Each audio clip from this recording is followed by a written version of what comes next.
동료 킥보드 타시는 경우도 많은데 이 경우라도 보험금이 지급이 되지가 않고 보험계약도 폐지될 수 있습니다. 하지만 예외적인 경우가 있다고요? 보험금 지급이 가능할 수도 있습니다. 네, 안녕하세요. 수목보험금을 찾아드리는 손해사장사들입니다. 선생님, 제가 얼마 전에 상담을 하다가 의뢰인분께서 오토바이 타다가 사고가 나서 보험을 들은 게 많은데도 하나도 보상을 못 받는다, 이런 말씀을 하시더라고요. 네, 맞아요. 저도 상담 중에 그 부분으로 문의하시는 분들이 꽤 있으십니다. 네, 그래서 오늘은 오토바이 사고의 경우 개인보험에서는 무조건 보상받을 수 없는 건지, 오토바이 사고와 관련된 숨은 보험금은 어떤 것이 있는지 대해서 이야기 나누면서 설명드리면 좋을 것 같습니다. 네, 그러시죠. 네, 시청자 여러분께서는 보험회사에서 오토바이 사고로 보상을 잘 안 해주려 한다는 거 대체적으로 잘 알고 계실 텐데요. 이런 차는 왜 문제가 되는 건가요? 네, 일반적인 오토바이 운전자는 비운전자에 비해서 위험률이 훨씬 더 높습니다. 따라서 보험회사 입장에서는 인수를 거절하거나 네. 동일한 조건으로는 인수를 하지 않으려고 하고요. 여기서부터 문제가 발생합니다.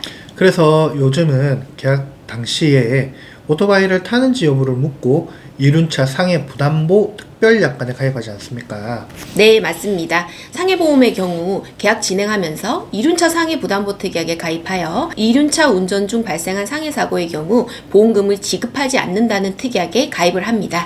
그럼 이 내용 그대로라면 일단 보장이 안 되는 것 아닌가요? 네, 대체적으로 그렇습니다. 네. 약관에서는 피보험자가 이륜 자동차를 직업, 직무 또는 동호회 활동 등 주기적으로 운전하는 사실을 회사가 입증하지 못한 때에는 보험금을 지급한다고 규정하고 있습니다. 따라서 이 주기적으로 탑승한 것이 아니라면 보험금 지급이 가능할 수도 있습니다. 그렇다면 만약 계약 당시에 이륜차 상해 부담보 특약에 가입하지 않으면 되는 건가요? 아닙니다. 두 가지 경우로 나눠서 생각을 해보셔야 하는데요. 가입 전에 이미 오토바이를 타고 있었음에도 이 부분을 알리지 않았다면 고지 의무 위반으로 볼 수가 있고요. 네. 가입 전에는 타지 않았으나 보험 가입 이후부터 오토바이를 탄 경우라면 보험회사에 이 사실을 알려줘야 하는데요. 이를 통지 의무라고 합니다. 이 통지 의무는 피보험자가 반드시 이행해야 할 중요한 의무라고 할 수 있는데요. 이 사실을 알리지 않고 오토바이를 운행하면 통지 의무 위반이 되는 겁니다. 그럼 만약 이 오토바이를 타는 사실을 알리지 않고 계속 타다가 사고가 나면 어떻게 되나요? 변경된 사실을 알리지 않은 경우에는 보험금이 지급이 되지가 않고 보험계약도 해지될 수 있습니다. 일반적으로 고객분들이 이렇게 알고 계신 거죠. 네, 맞습니다. 고객분뿐만 아니라 보험회사 콜센터나 설계사분들의 경우에도 오토바이 사고는 무조건 안 된다, 이렇게 설명하시는 분들도 꽤 많이 있습니다. 그렇지만 예외적인 경우가 있다고요? 네, 예외적으로 이륜차 부담보 특약에서 설명드렸던 것처럼 이륜차를 탄 적이 없으나 사고 당일 처음 탑승한 경우입니다. 일회성 탑승이라고 하죠.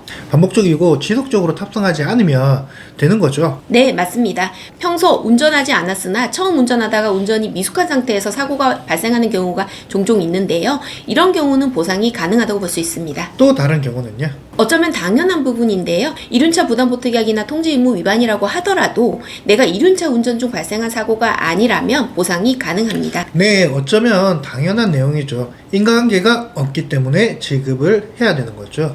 네, 맞습니다. 그리고 상해보험이 아닌 생명보험회사의 계약의 경우 이러한 이륜차 탑승에 대한 통지 의무가 없는 경우가 대부분이라서 생명보험의 경우 보험금 지급이 가능할 수도 있습니다. 이 부분은 반드시 본인이 가입한 약관을 확인하시는 것이 좋겠습니다. 또 오토바이 사고와 관련해서 필수적으로 유의해야 할 점이 있을까요? 네, 요즘 개인 퍼스널 모빌리티 운전하시는 분들이 많으시죠. 세그웨이나 전동 휠 등이 여기에 포함이 되는데요. 이 경우에도 이륜차에 들어가기 때문에 반드시 보험회사에 알려주어야 합니다. 네, 맞습니다. 공유 킥보드 타시는 경우도 많은데 이 경우라도 반복적으로 탑승하신다면은 보험회사에 알려줘야 하겠죠. 네, 그렇습니다. 네, 오늘은 오토바이 운전 중 발생한 사고에 대해서 이야기 나누어 보았습니다. 오토바이나 킥보드 사고 등의 문의사항 있으시면 저희 손해사정사들로 연락 주시고요. 저희는 또 다른 보상 정보로 찾아오도록 하겠습니다. 오늘도 시청해주셔서 감사합니다.